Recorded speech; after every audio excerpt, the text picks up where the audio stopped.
Untuk mendukung Belajar Bentar, kalian bisa mengklik subscribe. Halo, selamat datang di Belajar Bentar. Sekarang kita akan membahas mengenai cara merubah ukuran satuan dari inci ke sentimeter. Sekarang, pasti setiap kalian melihat di sini, kita pertama pilih view dan kita pilih ruler. Dan tentunya di sini kalian pasti selalu melihat ataupun di bagian layout, kenapa ukuran ini hanya terdapat tanda inci dan tidak sentimeter? Tentunya itu karena belum kita ganti. Sekarang kita akan menggantinya. Tentunya kalian bisa menggunakan view dan pilih ruler sehingga kalian bisa melihat tampilan penggaris pada dokumen. Setelah itu kalian pilih file menu di sini. Tentunya di sini file menu itu berbeda.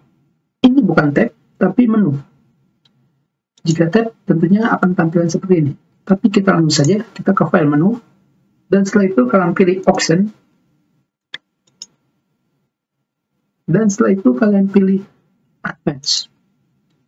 Dan setelah itu kalian scroll ke bawah sampai kalian bertemu dengan display.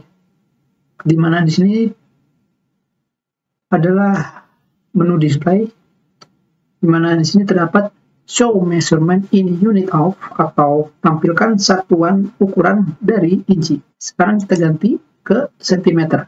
Tentunya di sini terdapat 5 ukuran, di mana yang pertama adalah inci, sentimeter, milimeter, pounds, dan pikas.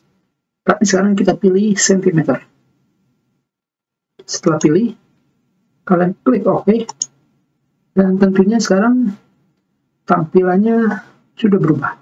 Jika kalian melihat pada bagian layout, maka di sini sudah berubah menjadi sentimeter dan bukan inci lagi. Hanya segitu saja pertemuan kita. Terima kasih.